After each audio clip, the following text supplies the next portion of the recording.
How's it going, everybody? Andrew Zarian here, Wrestling Observer Live. We're here every day, Monday through Friday, 3 p.m. Eastern, 1 p.m. on Saturdays with Jim Valley, and Sundays with me. Happy Sunday, everybody. Last night was a WrestleDream for many of you that couldn't stay up late. I made it to the end. Until I fell asleep with like 3 minutes left. It was a WrestleDream for me. It was a very good show. Very long, very late, but very good show. We'll talk about that. I had a unique experience of watching because my wife is in Palm Beach. So I had the kids stay up. I was a bad dad. They stayed up and they watched this thing with me, and we ordered burgers late night. Very, very fun stuff. We're going to talk about this. Also, AJ's last time in Japan, possibly. Possibly rumors of Nakamura and Tanahashi now. If you guys saw that last night. But a lot to talk about today. I want to have fun here. Hit me up on X, at Andrew Zarian. Let me know what you thought of WrestleDream. Because the way that they did this was very unique. Also, we'll talk about Andrade and his absence from AEW TV and what's going on here with this insane possible non-compete that prevents him from working for about a year in AEW. I mean, I guess he could do indies, right? But that's not where the money is. Also, WWE's hiring a lead, I guess, writer for AI-based story and creative. A lot of interesting stuff going on here. But the prime focus of the show is going to be WrestleDream. Because, you know, for the pay-per-view that they ran, I mean, it was incredible TV. Very much enjoyed it. When we come back, we're going to break this all down. Wrestling Observer Live here on Sports Byline. Stay tuned. We'll be right back. Wrestling Observer Live here on Sports Byline. Follow me on X at Andrew Zarian. You could also catch everything else that I do. You just follow me on X. You'll get all that information. Last night, WrestleDream. This was a lot of fun for me. My wife is in Palm Beach for the weekend. The kids are like, what are we doing? It's Saturday night. I said, we're going to order Shake Shack. We're going to watch a pay-per-view. And they had a blast. This was a lot of fun. In St. Louis. This was, I think there was like almost 7,000 people in the building. I don't have the final number. It was like 6,600, 6,500. Okay, decent, fine for a paper. You know, it is what it is. Show began with the Death Riders, Claudio, Pac, Wheeler Yuta, Daniel Garcia. Pac's shoulders are ridiculous. It's like, it's so insane how jacked he is. Still, I mean, consistently. They were up against a conglomeration. The conglomeration had a new entrance that was like a must-see TV Thursday night NBC sitcom. Did you notice that? Did anybody notice that except for me? MG, my producer extraordinaire. Did you notice it? I didn't. I was. I'll be honest. I was in and out on the tailgate.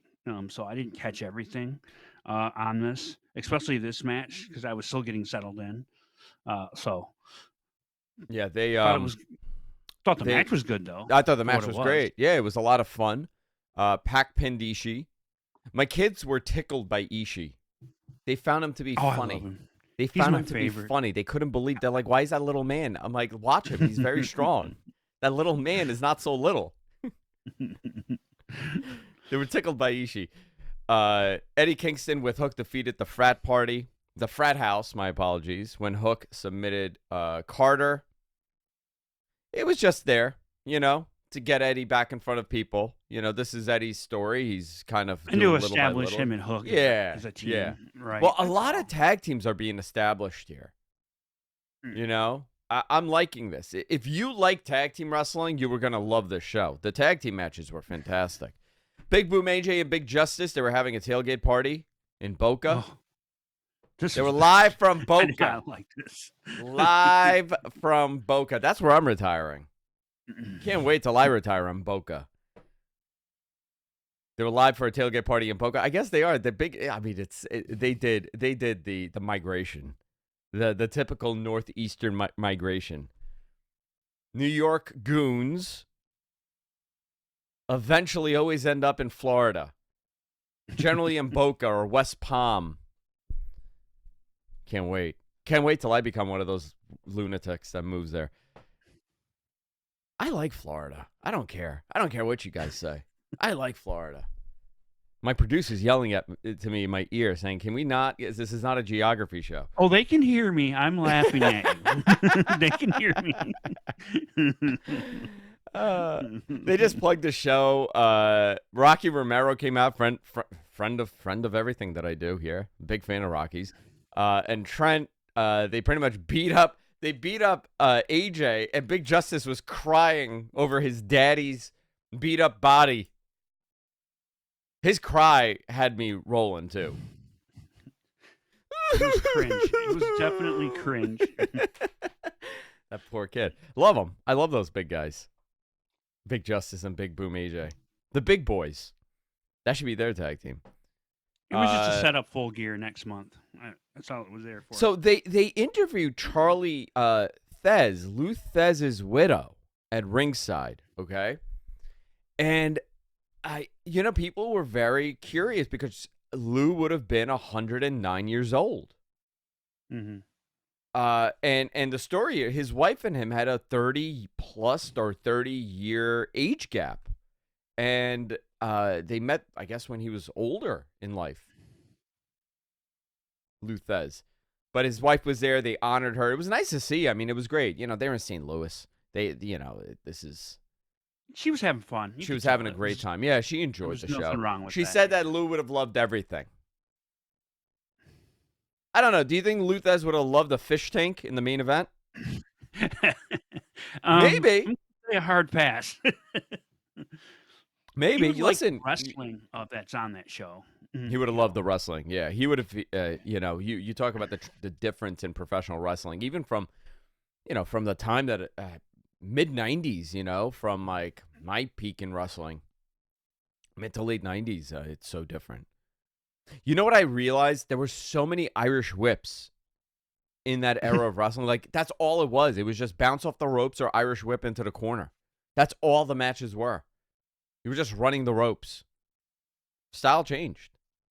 Well, it worked back then. Yeah. Willow Nightingale and Harley Cameron. Again, by the way, this is all the pre-show here. I haven't even made it to the main show. Willow Nightingale and Harley Cameron defeated Megan Bayne and Penelope Ford when Nightingale pinned Ford. So here's where it gets interesting. The show is about to come to an end here, okay? And they went to FTR and Jet Speed. And I'm watching this and I'm like, oh my God, they're going to make it such a a quick squash. And I didn't really want that because Jet Speed is really good. Kevin Knight is incredible. Speedball Mike Bailey, incredible. And then FTR is, an unbelievable team. And I'm like, man, I'm a little disappointed they're only going to go a few minutes. What did they do? They went about 4 or so minutes. So about after they came to the ring, there was about maybe 6 minutes left. It was like 54. It was 6 minutes to the top of the hour. And all of a sudden you hear Tony Schiavone go, hey, we're running out of time. Yeah. But we'll stay with this. And he goes, but the pay-per-view is getting ready to start. And I'm like, oh, are they going to cross it over? And that's exactly what they did. They crossed it over into the pay-per-view, which I heard there was a lot of people complaining that because they didn't get to see the finish of the match on TV. The whole point of that was for you to order the pay-per-view, which I like this, actually. I do like that they're doing this now. I think that's a good marketing ploy. I think I've always said, and this is from every conversation I've had with people at Warner, at WBD, they're far more lenient. Lenient's not the word. They're far more experimental with hours and time slots and things like that versus what WWE has had with USA. And also, WWE doesn't like to do things like that. This is unique. I like that on a pay-per-view weekend or a pay-per-view week, they split the collision hours and they make Dynamite into a 3-hour show, which when they do it once a month, I don't mind it at all. Was it a great second half? I don't think it was a great second half of Dynamite, but I don't mind it when they do this. But they also create a unique opportunity you want to engage with your viewers with live programming that has a larger net than what you're going to do with a 0 hour. Let's say 300,000 people watch this. Let's say. That's 300,000 people that you had the opportunity to pitch a $50 purchase to. You don't have that with a 0 hour already for free. That's only, 40,000 or 30,000 people are watching on YouTube. This is nice. I like this. I think they should continue doing it. What's going to be the story here, and we're going to go into this and how they did this in the transition when we come back from break. But this is going to be their first pay-per-view in two past pay-per-views that they were on a traditional time slot of 8 p.m. We're going to see the difference between what an afternoon pay-per-view can draw and what a daytime pay-per-view can draw. An evening pay-per-view can draw. And I'm willing to bet if the numbers are better, there will be real conversations to move these shows up. Because if you're planning on doing 5.5 hour and 5 hour pay-per-views, start it in the afternoon, guys. Start it in the afternoon. What difference does it make for you? Wrestling Observer Live here on Sports Byline. We'll be back right after this. Wrestling Observer Live here on Sports Byline. We're back. I want to pick up where we left off. So FTR, Jet Speed. They got couple minutes after the intro. They're going at it. They're fighting. So I actually had a little bit of confusion here, MG, because I was watching in a very unique way. Right? I mean, would you say it was a unique way to watch the show? Oh, yeah. Okay. Okay. Right. Okay. What is he talking about? Get your mind out of the gutter. I'm not talking about anything weird. You creep. Wow. So okay. when I was watching, for me, I was very confused. I'm like, wait a minute, what just happened? And then they went into the pay-per-view FBI warning. And then it opens with them just trading punches, big pyro, wide shot of the building. I thought it was so awesome how they opened it. I thought it was great. Now, there was some criticism. People like, hey, I was enjoying the match. Well, listen, buy the pay-per-view, dude. That's the whole point. It was an infomercial. That's what this was. It really was. And the end of it was. Listen, this is no different than WCW did with WCW Saturday Night. They would do this too. Yeah, they would do it a little differently. I like it when you do things differently. Now, before we go into this match and the show, I do have criticism of the show. Okay? And it was not the wrestling. There is something weird going on with the production here. I don't like how it's looking. Okay. I recently watched I've been going back and watching the old Dynamites. Like the old, the Kevin Sullivan era Dynamites. Not the wrestler, the other Kevin Sullivan. Mansouri's running, Mansouri's doing these shows. And Mansouri's he's one of the best. Not a criticism of him. Just the lighting, it's so lit. It's so bright. The crowd is so bright. There's no depth. Like, I'm not seeing the depth. Listen, I'm a lunatic when it comes to this stuff. This is what I've done for years. Don't look at my studio now. My studio sucks right now. This is garbage. I'm telling you right now, I'm embarrassed on how this studio looks. I tell my producers all the time. It's just I haven't been able to get my hands around this or bring someone in. But for years, this is what I've done. I don't like how it looks. So I went back and I've been watching the old Dynamites when Kevin Sullivan was doing it. The black ropes helped. I know the talent doesn't love the black ropes. There's a lot of talent that doesn't really love it and the way that the lights hit it and whatever. Don't like the white ropes. The crowd used to be lit with, color. You used to have the purples and the blues that added this depth with the crowd. I'm not liking this. Just me. I'm just airing my grievances there. FTR, Jet Speed. They're going back and forth. I really like this match. By the way, a lot of these matches were like 1,000,000 miles an hour or hyper slow. There was no in between. I like this match. Very fun. Great open. It was a good showing for Jet Speed and Kevin Knight. But, the story was FTR. Jamie Hayter, Thekla. Everyone was banned from ringside here. What'd you make of this? It was a good opener. It was a good opener. I think. Well, it wasn't the Thekla opener. It wasn't the opener. Well, FTR was the opener. Yeah, technically. Yeah. But Thekla has potential. I think she's gonna be a world champion for them. She's gotten so much more comfortable from the time that she arrived. Because she was. I don't think she was that comfortable. It's been almost a year that they started teasing Thekla.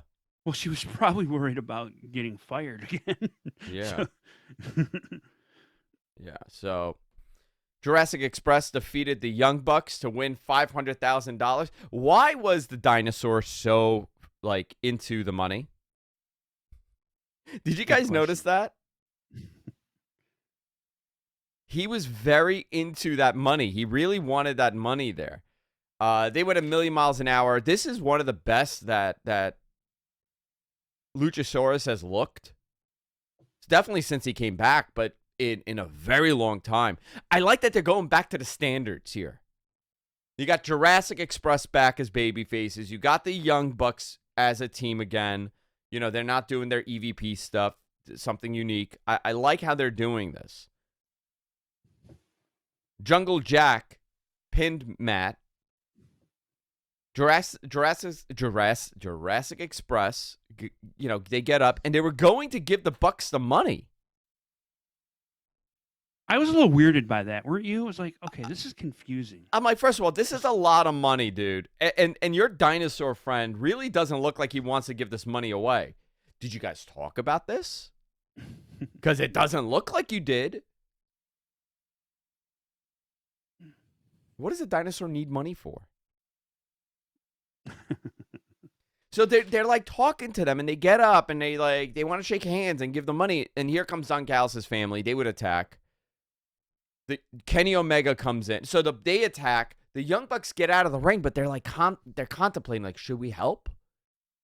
Here comes Kenny. Music hits.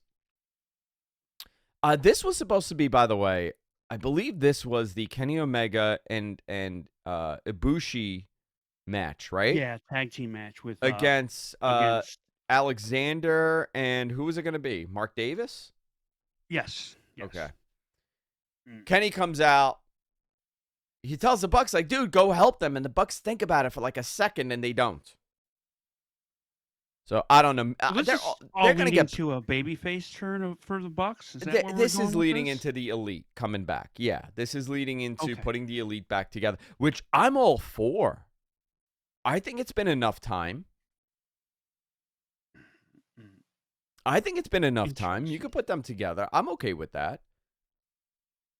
So very interesting. So that is where we're at right now. Hurt Syndicate defeated the Demand to become the #1 contenders for the Trios titles. This was a good match too. They really put these guys over, though. This was the Hurt Syndicate is so awesome. They're so incredible. But I think the big story here is how Khan, that entire team has gotten over. Oh yeah. Very much like this. I think Ricochet will go back into do some singles work here soon too. But the program as a trio, they're really they're good. Yeah. Yeah, and sometimes, I think it's fine. Like, my big concern is like, okay, so what are you going to – you got to do something with Bobby as a single. You're going to have to move him into that tops position. But you really got to figure out who he's working with and how, because, he's a very unique sized individual. So who's going to work with him? It's not going to be Darby Allin in a hardcore match. I mean, that actually I want to see. Didn't Bobby Lashley get the best match out of Bill Goldberg in his career? I think he did, right? I believe so. That the match? That was the match. Because I remember we watched it live. Mm-hmm. I think it was a live watch along, and I honestly thought it was the best match that man ever had. So we'll see. Where were we? Hurt Syndicate wins. Kyle Fletcher, Mark Briscoe. He retained the TNT title. Kyle's this was incredible. a really good match. This was a really good match. Kyle is incredible. So they teased taking this to a best of 7 on the media scrum. They did. Fletcher What are they said, at right now? I'm done with him. So this was the 5th match, and he goes, "I'm done with him." And Tony Khan's like, "No, that was a great match." Like saying, "Yeah, we're gonna book a couple more of these, so we'll see." Yeah. I don't know. Listen, Kyle Fletcher's gonna be a world champion. If not tomorrow, then eventually. Yeah. You know, it's only a matter of time for him. There's a couple guys on the roster that looks like only a matter of time before they elevate him, and he's definitely one of them. Yeah. So here's where it kind of got things slowed down a little bit. Chris Statlander defeated Tony Storm to retain the AEW Women's title, but the story here is what happened after the match. This was a much slower match. So we've had, crazy open. We've had a crazy match with the Bucks. We had that Tech Down match that I really liked. You had the Hurt Syndicate. You had Kyle Fletcher, Mark Briscoe in a really good match. And, these are long shows. And something happened here. And this was a good match, but the crowd got out of it. There were moments they came back. You're talking about Statlander versus Tony Storm. Yeah, Statlander versus Tony Storm. Did you notice that too? I noticed that they got quiet. So in the middle of this, so one of the issues is, and we haven't talked about it, and I know Brian Alvarez was high on it this week, is the commission part in Missouri that they were dealing with. Apparently they couldn't go in the crowd and they couldn't draw blood. So they used the capsule a little bit. Yeah, they used the capsule in the main event. But that definitely, because you didn't have, AEW pay-per-views have like this dynamic range of styles and matches. And this was a lot of tag, like it was very much in the ring wrestling. I like this match a lot. It was a lot of, just grappling and wrestling. And I enjoy that. And they did something very unique after this match. Chris wins, standing in the ring. Here comes Mercedes. Her music hits, comes down to the ring, dressed like Selena from the CMLL show that she was in last night. Beady beady bum bum. She tells Statlander to get the hell out of her ring, kicks her out, and it goes right into Mercedes Moné and Mina Shirakawa for the TBS and the ROH title. We'll be back right after this. Wrestling Observer Live. Wrestling Observer Live here on Sports Byline. You see how I went to break? Exactly what AEW did yesterday. Just everything spilling into each other. Yeah, so I thought that was really awesome. They gave no time in between. They gave no lead up. So Mercedes comes out and she does like this open challenge and says, "Hey, is there a champion back there?" Because she has 10 titles now. And Mina comes out. By the way, best theme song in that company. Mina comes out. They have a really good match. Okay? Really, really good match. But the crowd was out of this again. And, they came back for the next one. I mean, for that Bandido and Okada Takashita match, they were on fire. But I thought this was really good. I'm a big fan of Mina's. So Mina also is the Ring of Honor interim women's TV champion. Okay? I said ROH title before. I meant interim women's TV title. I don't know why it's still interim. Who was it? Red Velvet. Red Velvet. Yeah, it was Red Velvet. But why is it an interim? Because she's still hurt, and they didn't want to take the title off of her for some reason. So they just made it interim, and now it's a pointless title at this point because Ring of Honor doesn't have TV. Yeah. Is this the Ring of Honor doesn't have TV? Behind the paywall title? Yeah. The ROH interim women's behind the paywall at Honor Club title. There we Mercedes go. Moné We defeats her. reinvented it. I really like this match. Post-match, confetti starts raining down on Moné, who officially has broken Ultimo Dragon's record. She now is coming as Mercedes Ultimo Moné. So Yes. Chris Statlander comes out, confronts her after the match. So it looks like that is going to be the match. And Mercedes cut a promo backstage, and she pretty much said, "I'm coming for your title now." So whatever, I guess that's the next pay-per-view. Which, by the match. way, that promo was an old school look at the camera Mhm. and speak your Yeah. mind. And I loved it. It was great. She looked right at us, and she said, "I'm coming for the title." Great. The next match may be my favorite match of the night. Bandido, Okada, Takeshita. So here was the story. Takeshita won the IWGP World Heavyweight Championship. Thank God. I love this for New Japan. I love this for Takeshita. I love this for AEW. You know, this is a win-win booking. These happen rarely. Moments like this happen rarely, where you have an outside person win your title and it benefits you and the other one greatly, and no one loses. If that main event at Wrestle Kingdom ends up being Okada and Takeshita for the IWGP title, who's the loser here? Nobody. Everybody wins.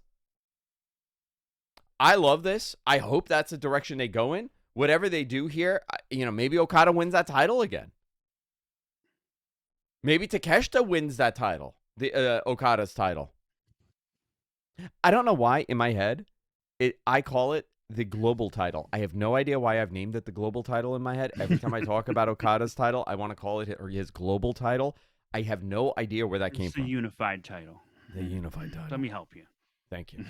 I thought if there was ever a moment to show how if you could make anybody, I mean, Bandido was made here to a very different audience. I mean, listen, to us, the people listening to this show, know his abilities. We know what Brody King's abilities are. This made both of them. They wrestled at such a high level with these two. Okada, the selling was great. Okada is incredible. Even with the little that he does it so well. That drop kick was perfectly timed on Bandido. When Bandido came out, I think he was going for a crossbody off the top, and Okada hit him with the most perfect double drop kick. I mean, it was really what a fun, great match. The story here was essentially Okada and Takeshita could not coexist. Okada took out Takeshita, then Takeshita took out Okada by mistake. And then Okada gave him the finger.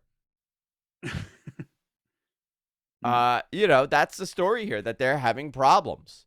But Bandido, great tag team. The only thing Bandido selling the arm was next level stuff, and him finally hitting that, finishing his 21 plex with one arm to finish the match off, and beating Okada, which you rarely see. That was great. Yeah, and listen, you're elevating that guy. He's a Ring of Honor champion. You're elevating him. You're putting him on TV. He's very good. He's very liked. Remember, when he debuted in AEW, he debuted and got hurt. And then he got hurt again, right? He got hurt twice. Yeah. If memory serves me correctly, which sometimes it doesn't because I'm old. I really like this. This match was fantastic. Very good stuff.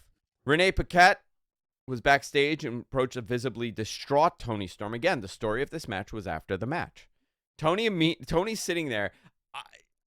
She looked like a corpse, just like a doll, distraught. Yeah, we had in our little group chat. We had a different name for it. We had a very different name. Leave that off the air. Yes. Yeah. My group chat is not leaking. I'll tell you that. So here comes Mina, and they pretty much they say we have nothing left. We've lost everything. And they look at each other and they say, no, we have each other. And they give each other a hug. So this is obviously setting up the tag titles, which I like this team a lot. Yeah, this is going to be fun. I think, I don't know how serious they'll be for most of it. But does it need to be? When they get in the ring, they will. No. Does it? Yeah. No. They need a little levity in there. Because they have depth in that women's division now where they didn't have before. and putting a couple of these teams together like this is going to help. And I Yeah. think they're going to announce on Wednesday. They're going to announce the brackets, so we'll get Good. more of it then. Hangman Page, Samoa Joe, AEW Men's World Championship. This was a very good match. Very, very good match. Hangman beat Joe. Post-match, Shibata comes out. Powerhouse Hobbs comes out to the ring to tend to Joe. Page and Joe go to shake hands. They shake hands. Joe raises Page's hand. And then he levels him out of nowhere with a clothesline. And you know what's... You want to talk about the art of pro wrestling? Samoa Joe is so good, right? You could see these things coming from a mile away when they do this. Especially in WWE. When WWE does this, you see it coming from a mile away. I did not see this coming. He was so good on where their bodies were, where their positioning was for this. Because when they do it, I mean, WWE, you see it all the time where you know it's coming.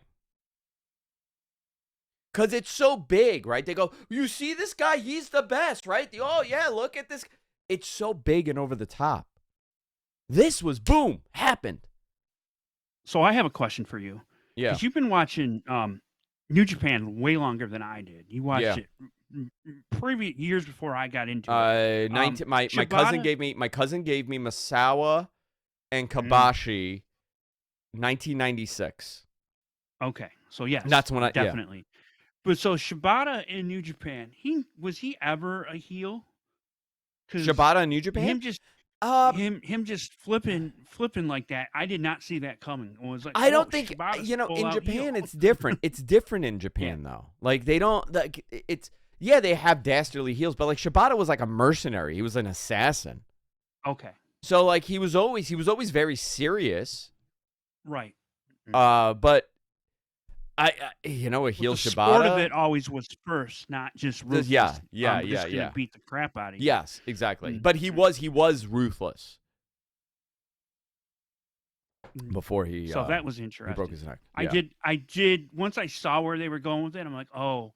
This is going to be a big trios feud with Hurt Business or Hurt Syndicate. My bad. It could be, but so he levels him out. Joe also then leveled him out with the AEW title. So this is coming. This is continuing here. This is not ending.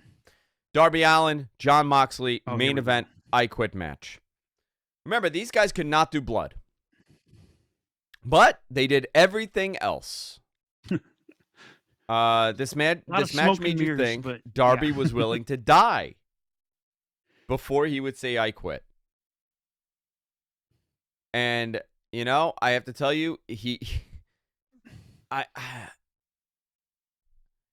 is this your style of wrestling?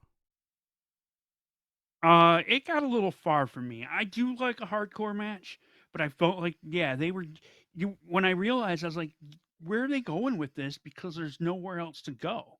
You're having a guy, I said in our group chat, waterboarding, and I was like, no, you guys are like, no, that's straight up drowning. They're drowning.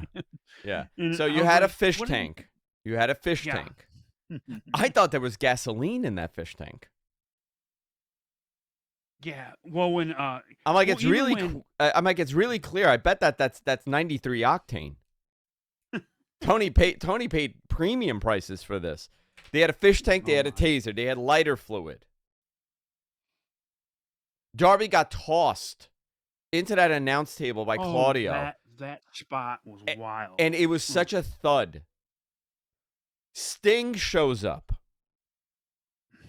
And I love how they did this. That was a surprise for everybody. That was a surprise. That was a nice surprise for everybody because he's really beloved. I mean, he is an icon in AEW. He's an icon in wrestling, but he really is an icon in AEW. And you know what was unique? How did Darby beat him? After all of this, after the body bags and the blood and the screwdrivers and the bleeding and the thumbtacks and the bombs and the landmines, how did he beat him? A submission, just a simple submission. He put him in. I thought that they needed to. Yeah. I thought they needed to spend another minute in it to really hook it. He tapped quick. It was a quick. I wonder if they were told to get it done because it was, and East Coast was after 12:30. So maybe they were like, "Get this match done, please." Yeah. He tapped quick. Very quick. So I liked it. I really liked it. Really, really liked it. My dog, I don't know if you guys could hear this. I apologize. My dog has decided that the Whole Foods delivery is a major threat to everybody here. And he is now attempting to open my soundproof doors with his hands to alert me that my Whole Foods order has arrived. Thank God. I had a window of 4 to 6. I'm glad it's arrived now. I thought this was great. I really like this pay-per-view. It went long though. This is I did miss the fun. I was up the whole time except till the end, and then at like 2:00 in the morning when I rose like the Undertaker. Where am I? What happened? I had to go back and watch it, but I very much enjoyed it. What do you give this? Thumbs up, obviously, but this was another home run? I would say, yeah. I say this is a really good show in my opinion for them. It's just too long. I know Brian Alvarez was thinking maybe they just need to commit to starting these earlier. I agree with Brian 100%, but Brian and I were old men. Brian is 50. I'm 40. I'm turning 42. It is different for us. Yes. I don't know. I want to ask the youth of America, are you staying up? Do you have difficulty staying up for these shows? I'm not a late night boy anymore. I like to be in bed.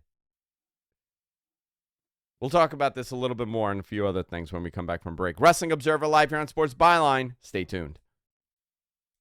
Wrestling Observer Live here on Sports Byline. Final segment of the show. I'm going to do a rapid fire here of some of the other things because we ran out of time. This pay-per-view is so long. But AJ Styles possibly had his last show in Japan. This will most likely be his final appearance in Japan unless he does anything. Nakamura translated a message from AJ to the crowd. Rhea Ripley also suffered a broken nose during a house show there. Jacob Fatu, we found out he's getting a dental procedure that's going to keep him out until December. That's why they wrote him. Thank God it's nothing worse. A lot of people feared it was going to be a lot worse, and it's not. WWE makes a new hire to lead a transition to AI-based storytelling. I don't know if you guys saw the story. I hope some of this is not true. Like they wanted in that the AI wanted to make Bobby Lashley obsessed with Japanese culture. I actually want to see that gimmick. What a ridiculous thing. Also, Andrade's absence from AEW TV has been explained due to a non-compete with WWE. The new contract apparently has a clause for fired talent saying that there's a 1-year non-compete if you're fired. I don't know how this is going to stand up in court. We'll see. But WWC also pulled Andrade from the show in Puerto Rico. Per Brian Alvarez, it was confirmed through multiple sources that the new TKO contracts have a clause where if you're fired, there's a 1-year non-compete. The older contracts had this too, but it's now standard. This is what's holding him up. He's very skeptical if this will hold up in a legal battle, but that's the contract. So they make it your burden to fight them on this. Whole new world, man. It's a whole new company. You're going to see more and more weird things like this. But it's very difficult. They're not employees. They're 1099s. And when you're a 1099, there's very little they could force you to do. So they gotta walk that fine line. That's it for this week, guys. We'll be back next week with another Wrestling Observer Live. See you next time.